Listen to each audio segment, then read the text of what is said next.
Assalamualaikum warahmatullahi wabarakatuh ya teman-teman. Di video kali ini saya akan coba untuk menyampaikan materi untuk di pertemuan kedua ya. Karena di secara offline yang kemarin untuk jumlah siswa yang datang ataupun jumlah siswa yang hadir sangat sedikit ya. Maka dari itu saya mempunyai inisiatif untuk membuat video tutorial berkaitan dengan materi yang sudah kita pelajari saat pertemuan offline kemarin. Jadi di offline yang kemarin kita belajar berkaitan dengan riset online ya. Di pertemuan yang kedua, jika di pertemuan pertama kita membahas berkaitan dengan digital marketing ya, pengenalan berkaitan digital marketing. Terus yang di pertemuan yang kedua kita belajar berkaitan dengan riset online. Tapi sebelum nantinya kita akan belajar berkaitan dengan riset online, saya akan coba untuk flashback ke belakang ya, berkaitan dengan materi sebelumnya. Jadi tujuannya supaya kita bisa mereminder lagi atau kita bisa ingat lagi tentang materi di sebelumnya. Seperti yang saya sampaikan di pertemuan sebelumnya, bahwa pokok bahasan di kelas digital marketing nantinya saya membagi ada 4 tahapan ini saja ya. Saya coba untuk mensederhanakan sehingga nantinya teman-teman punya gambaran apa saja yang akan dipelajari selama di kelas nanti. Jadi ada 4 bahasan yang akan kita pelajari ya. Di sini teman-teman bisa melihat yang pertama itu adalah riset ya tentunya. Yang kedua itu adalah konten, yang ketiga itu adalah posting, dan yang keempat itu adalah optimasi. Jadi di sini nantinya berkaitan dengan riset itu mulai dari riset produk, bagaimana kita meriset untuk pasarnya, bagaimana kita meriset untuk kompetitornya, dan kita meriset untuk keywordnya atau kata kunci yang nantinya akan kita pergunakan. Terus yang kedua untuk bahasanya adalah berkaitan dengan konten ya.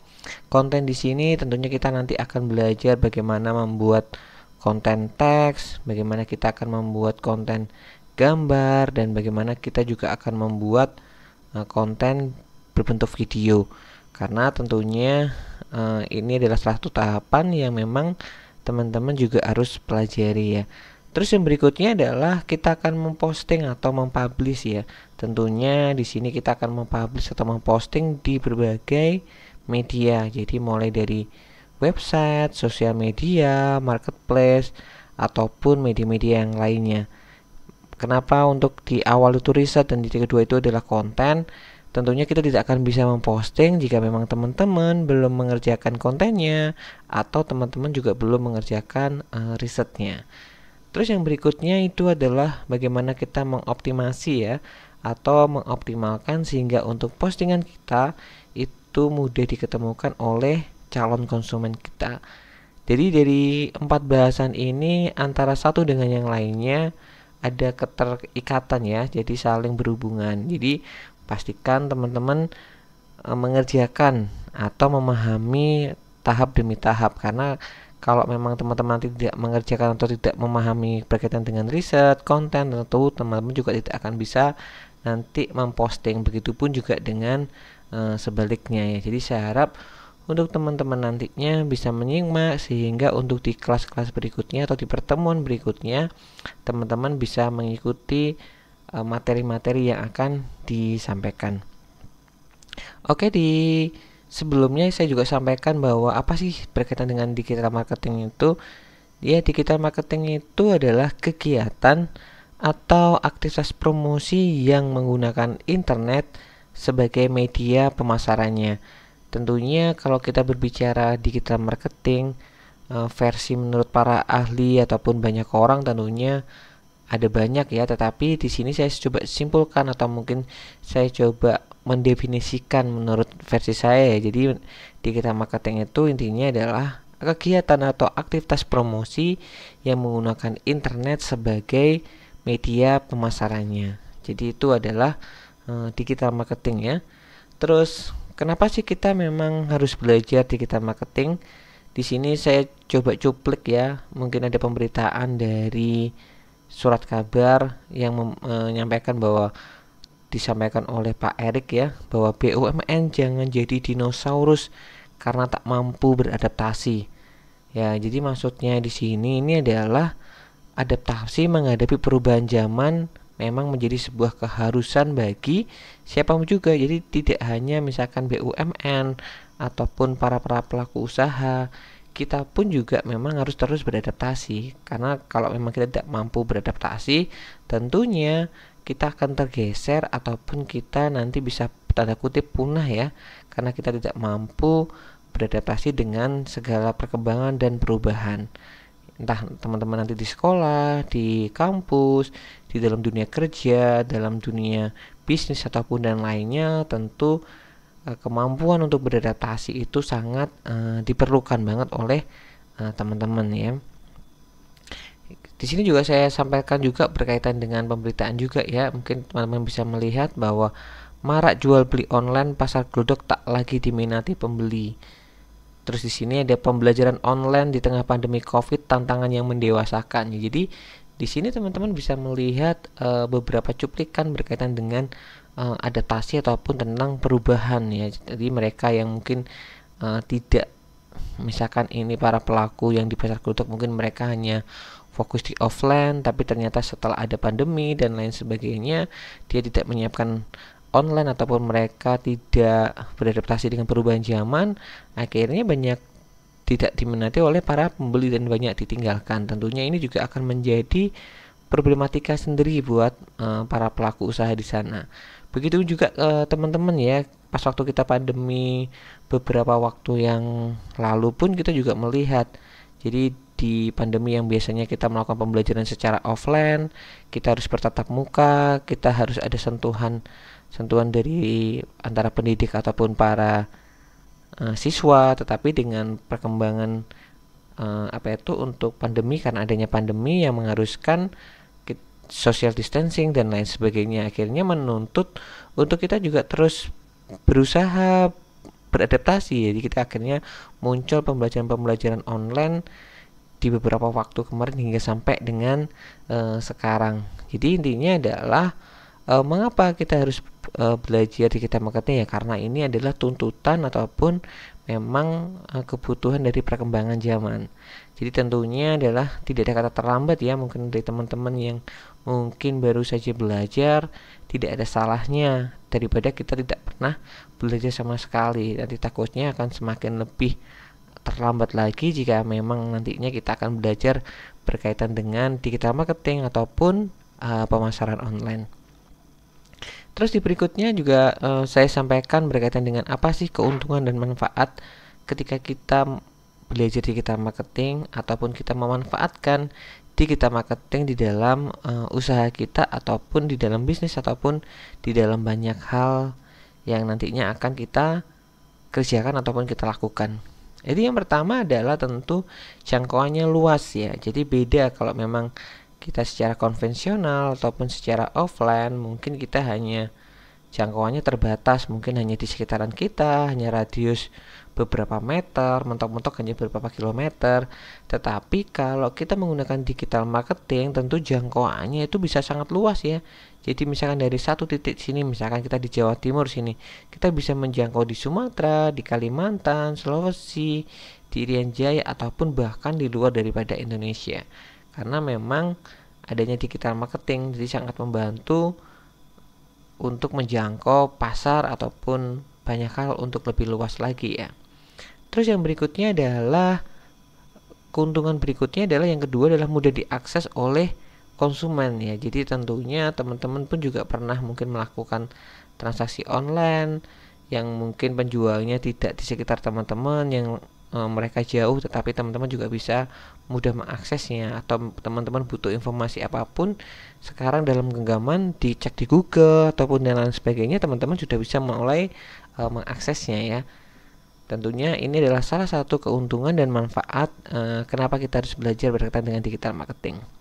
Terus yang berikutnya adalah tentunya akan meningkatkan penjualan ya. Jadi bisa meningkatkan penjualan atau meningkatkan pendaftaran ataupun dan lain sebagainya. Tentunya ini juga sangat menarik ya, karena seperti yang tadi di poin pertama, menjangkaunya lebih luas sehingga banyak orang lebih tahu, sehingga untuk peluang orang bisa melakukan transaksi, orang bertransaksi jual beli akhirnya sangat mudah ya.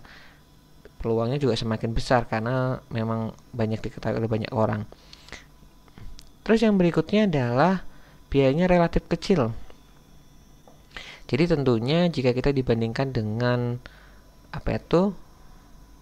offline ataupun dengan usaha-usaha offline, tentunya biayanya relatif kecil. Kita mungkin kalau kita bikin toko online mungkin tidak akan sebesar biayanya kalau kita toko offline ya. Jadi kita harus sewa rukonya, terus kita harus menyediakan peralatan-peralatannya dan perlengkapan-perlengkapannya dan barang dagangannya. Tentunya juga ini akan membutuhkan banyak biaya. Jadi tentunya lebih hemat ya kalau misalkan kita menggunakan digital marketing ataupun melakukan pemasaran online.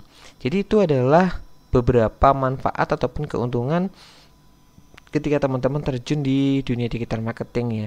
Terus kemarin saya juga menyampaikan ke teman-teman berkaitan dengan peluang pekerjaan atau profesi di bidang digital marketing ya. Dengan perkembangan zaman, profesi-profesi yang berkaitan dengan digital marketing itu juga sangat diperlukan oleh para pelaku-pelaku usaha. Jadi tentunya ini juga menjadi angin segar buat teman-teman nantinya ketika teman-teman nantinya lulus mulai dari SMK, lulus dari sekolah, dari teman-teman bisa mendaftar atau mendapatkan pekerjaan-pekerjaan yang memang sesuai dengan minat dan bakat ataupun dari skill dari teman-teman ketika teman-teman nantinya mempelajari digital marketing ya. Jadi ini ada beberapa contoh-contoh yang saya screenshot dari Google ya. Ada banyak sekali orang-orang yang sekarang merekrut pekerjaan digital marketing sebagai karyawan di pemasaran online. Jadi itu untuk gambaran sebelumnya berkaitan dengan materi saya sebelumnya di pertemuan kita yang pertama. Terus untuk di pertemuan yang kedua ini kita akan belajar berkaitan dengan riset online ya. Jadi apa sih yang dimaksud dengan riset online? Jadi riset online itu adalah riset yang dilakukan secara online dengan menggunakan media internet untuk mengumpulkan data-data yang diperlukan. Jadi riset online adalah riset yang dilakukan secara online dengan menggunakan media internet untuk mengumpulkan data-data yang diperlukan. Jadi itu adalah gambaran riset online ya. Seperti yang saya sampaikan tadi sebelumnya, riset online itu meliputi apa saja ya. Jadi kita akan meliputi berkaitan dengan riset produknya, bagaimana kita meriset pasar, kita meriset kompetitor, bagaimana kita meriset untuk kata kuncinya. Ya, tapi untuk bahasan kali ini, di pertemuan kali ini kita hanya membahas berkaitan dengan riset produknya dulu ya. Jadi meriset produk apa sih yang akan kita jual nantinya, karena nantinya kalau tidak ada produknya tentu kita tidak akan bisa meriset pasar, meriset kompetitor, meriset kata kunci, ataupun kita melakukan pemasaran online karena memang nggak ada produknya. Jadi apa yang mau dipromosikan? Maka dari itu tahapan pertama yang memang harus kita lakukan itu adalah kita meriset produknya terlebih dahulu ya. Jadi produknya apa yang akan nantinya kita jual. Dan ini akan saya share juga untuk beberapa contoh dari surat kabar juga ya. Ini ada salah satu anak SMK mengembangkan bisnis beromset ratusan juta ya. Jadi ada salah satu siswa namanya Wahib Kasim. Jadi dia adalah seorang alumni dari SMKN 2 Jogja, menjadi salah satu pelaku bisnis dengan omset melejit seperti itu ya. Jadi tentunya apa sih produknya? Jika kita lihat di sini dia berkecimpung di bidang foto story ya. Jadi dia membuat foto story atau foto album ya. Di sini teman-teman bisa melihat. Jadi ini adalah saya share ke teman-teman supaya nantinya teman-teman punya gambaran produk-produk apa sih yang akan teman-teman jual sebelum nanti akan melakukan aktivitas pemasaran online ya. Terus ini ada juga untuk pemberitaan berikutnya, ada Ava siswa SMAN 3 Sidoarjo jualan secara e-commerce, omsetnya mencapai 50 juta. Jadi tentunya ini produk fisik juga ya. Jadi dia menyiapkan barang-barang pesanan yang akan dikirim ya. Jadi ini adalah beberapa contoh yang dari artikel yang saya ketemui di media massa ya, di media share online. Ini juga kalau dari alumni kemarin sebelumnya juga saya share ya, ini adalah salah satu alumni yang apa itu membuka jasa servis. Dia lulusan TKJ, terus dia dulu membuka jasa servis laptop dan komputer di daerah Batu ya. Jadi ini yang pernah saya share juga ke teman-teman. Terus ini ada juga teman-teman dari NMC ya. Jadi ada namanya Ilham. Kalau nggak salah dulu dia adalah jualan akun Instagram. Jadi akun Instagram aja juga bisa dijual ya teman-teman. Jadi ini adalah jualan akun yang memang banyak followersnya. Terus yang berikutnya ada juga yang membangun Instagram public atau endorse ya. Jadi kalau di sini adalah dia mendapatkan penghasilan dari membuka paid promo dari akun publik yang dibangun ya. Jadi akun publik itu seperti kayak teman-teman Lambe Gosip, Lambe Turah yang mungkin followersnya ada banyak sekali itu. Terus dia manfaatkan untuk membuka paid promo. Jadi orang-orang yang ingin dipostingkan jualannya di akunnya itu mereka harus membayar nominal tertentu. Jadi tentunya juga sangat menarik ya. Tentunya ini adalah contoh-contoh produk digital ya. Jadi kalau yang di sebelumnya tadi adalah produk-produk fisik, di sini ada produk jasa. Ini adalah produk digital. Jadi produk yang memang tidak ada fisiknya. Jadi itu adalah beberapa contoh ataupun beberapa gambaran untuk teman-teman mengenai apa sih yang produk yang teman-teman nantinya bisa jual. Terus yang di berikutnya teman-teman saya juga ini ada teman saya lihat di Shopee dia menjual akun Gmail fresh, email fresh yang sudah diverifikasi ya. Tentunya siapa sih yang sekarang mungkin teman-teman SMK yang nggak bisa membuat Gmail atau membuat email? Saya rasa sih juga sangat mudah sekali ya teman-teman, apalagi di teman-teman yang duduk di bangku sekolah ya. Mungkin bagi orang-orang tua mungkin mereka akan mengalami kesusahan, tetapi bagi teman-teman ini adalah sangat mudah sekali ya.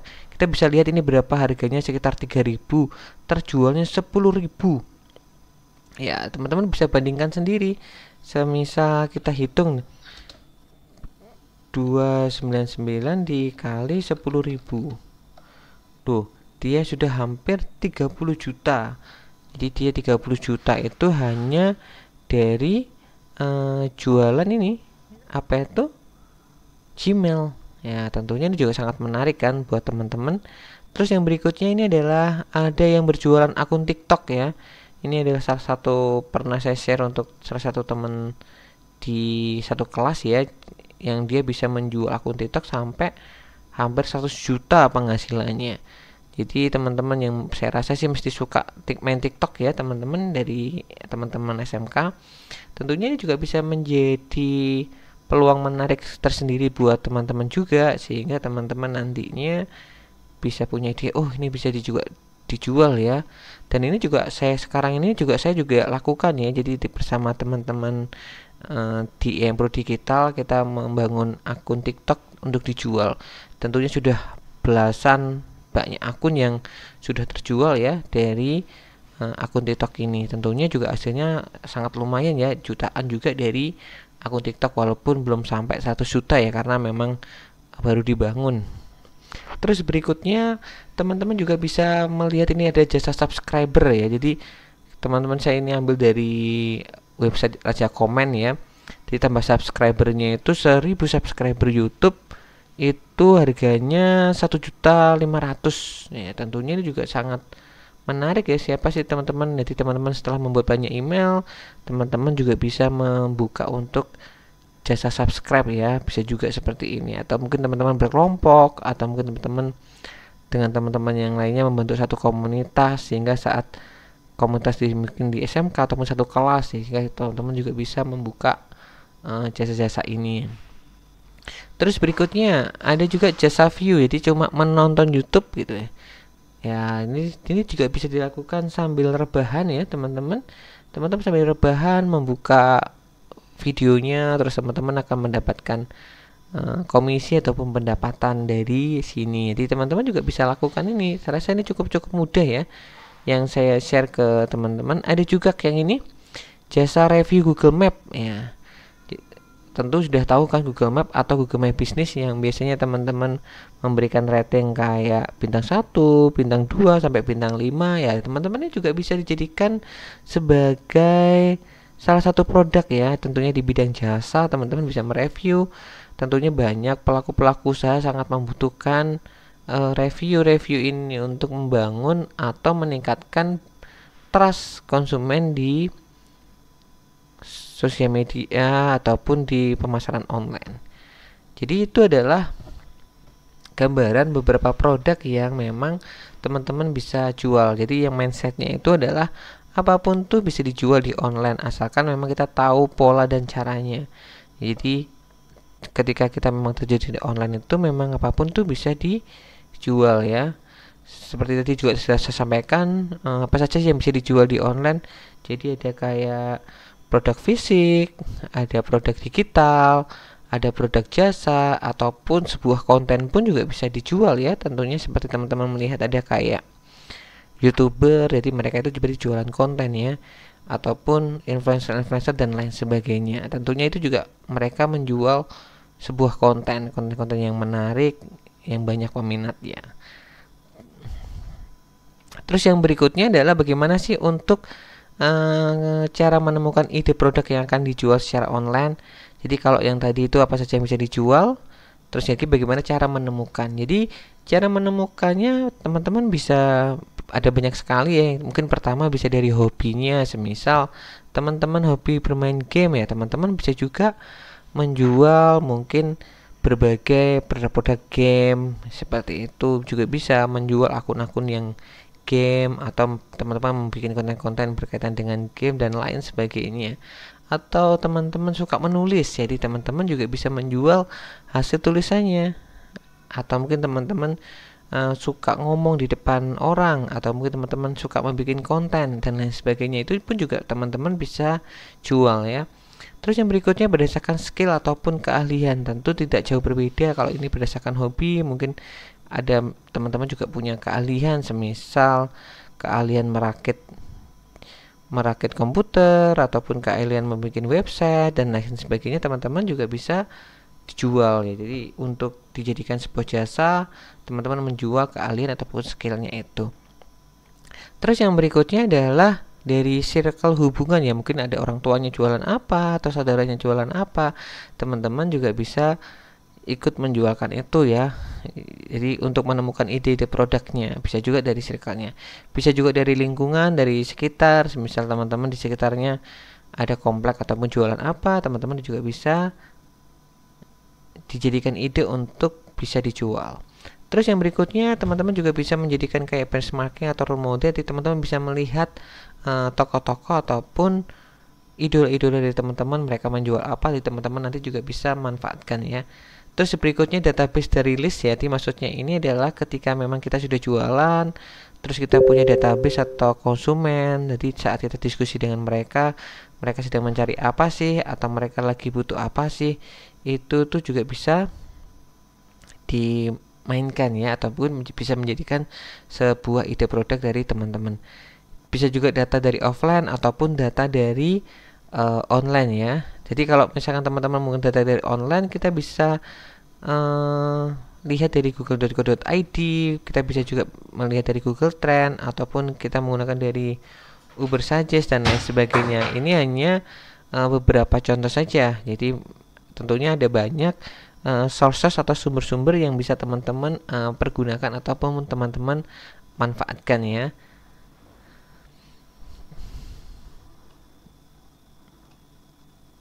Jadi itu yang berikutnya. Kita coba semisal kalau misalkan dari Google, semisal kita bisa cek di sini. Semisal kita ingin mengetahui semisal posisi kita di Malang, kita ingin jual di Malang, itu kira-kira mau jual apa ya? Kita bisa ketik di sini. Jual, terus kita ketik Malang, terus kita arahkan kursornya ini dan kita kasih spasi lagi, akan terlihat di sini. Ternyata di Malang itu yang paling banyak itu adalah jual beli motor bekas. Terus yang berikutnya jual beli mobil bekas, jual rumah, jual motor, jual kucing, beli HP bekas dan lain sebagainya. Jadi di sini adalah memang pencarian ini atau kata kunci suggest-nya atau yang disarankan oleh Google ini diberikan saran ke kita memang karena ini banyak yang mengetikkan. Jadi itu artinya berarti banyak orang yang mencari untuk produk-produk ini. Jadi ini juga bisa menjadi sebuah ide produk. Jadi buat teman-teman juga misalkan, oh oke, di sekitar saya ada kucing atau mungkin saya punya kenalan orang yang jual kucing ya, teman-teman bisa juga memanfaatkan ini sebagai untuk ide teman-teman menjual. Terus berikutnya lagi, misalnya itu adalah misalkan kita akan jual produk fisik ataupun dan lain sebagainya ya. Kita juga bisa cek, misal kita ingin membuka jasa, ya kita bisa cek di sini. Ternyata yang pertama, mungkin kalau jasa kita ini hanya PDAM ya, bukan ya. Tetapi yang berikutnya mungkin jasa bersih rumah ya. Misalkan teman-teman punya keterampilan ataupun teman-teman punya di kenalan di sekitar yang tukang bersih-bersih rumah ya, teman-teman juga bisa memanfaatkan ini untuk teman-teman bisa buka jasa bersih rumah ya. Atau enggak jasa teman-teman pengiriman hewan. Terus kalau kita di Malang itu bisa jasa skripsi. Semisal teman-teman punya kenalan, jadi karena teman-teman juga mungkin masih SMK, mungkin belum pernah skripsi, bisa juga mencari kenalan untuk siapa saja yang mereka bisa membuat skripsi, terus teman-teman bekerja sama. Atau pasang AC, sopir harian, angkut barang, jasa kurir, dan lain sebagainya. Jadi ini adalah contoh ide-ide produk yang berkaitan dengan jasa ya. Jadi apa saja sih yang jasa yang diminati oleh banyak orang di daerah sekitar teman ya, kita di daerah sekitar teman-teman ya. Misalnya kita posisinya di Malang, kita bisa cek, oh ternyata ada banyak sekali jasa-jasa yang memang teman-teman yang dibutuhkan oleh orang lain butuhkan. Jadi itu adalah contohnya ya. Jadi contoh untuk teman-teman melihat dari online. Jadi nanti teman-teman juga bisa melihat dari Google Trend ataupun teman-teman juga bisa melihat dari Uber Suggest. Jadi itu saja ya untuk materi kita di kali ini. Dan untuk tugasnya yang sudah saya sampaikan kemarin itu adalah teman-teman menemukan satu produk. Jadi teman-teman cari produk apa yang akan dijual buat teman-teman, karena kalau nanti tidak ada produknya, teman-teman juga akan kesusahan nanti mengerjakan untuk di tugas-tugas berikutnya. Jadi sekali lagi saya sampaikan ke teman-teman, untuk tugasnya nanti di pertemuan ketiga teman-teman harus sudah punya satu produk yang memang akan nantinya dipasarkan di online. Jadi ketika teman-teman nanti menonton video kali ini, segera cari untuk ide-ide produk apa saja yang akan dijual. Jadi seperti yang saya sampaikan tadi bahwa produk itu bisa produk fisik, bisa produk digital, bisa juga mungkin teman-teman produk jasa. Jadi itu yang saya sampaikan untuk berkaitan dengan pembelajaran hari ini. Semoga di video kali ini bermanfaat untuk teman-teman. Untuk jika memang teman-teman kemarin sudah hadir, mungkin ini juga bisa menjadi reminder kembali ya. Jika memang teman-teman kemarin tidak hadir, teman ini juga bisa menjadi video pembelajaran buat teman-teman untuk punya gambaran berkaitan dengan pembelajaran yang sudah kita lakukan secara offline di pertemuan kedua kemarin. Oke, saya rasa itu saja ya teman-teman. Sekali lagi untuk tugasnya, cari produk yang akan dijual nantinya. Setelah itu baru besok nanti di pertemuan berikutnya kita akan langsung mempraktekkan bagaimana tahapan-tahapan berikutnya setelah kita sudah menemukan untuk produknya. Oke, saya rasa itu saja teman-teman. Semoga bermanfaat.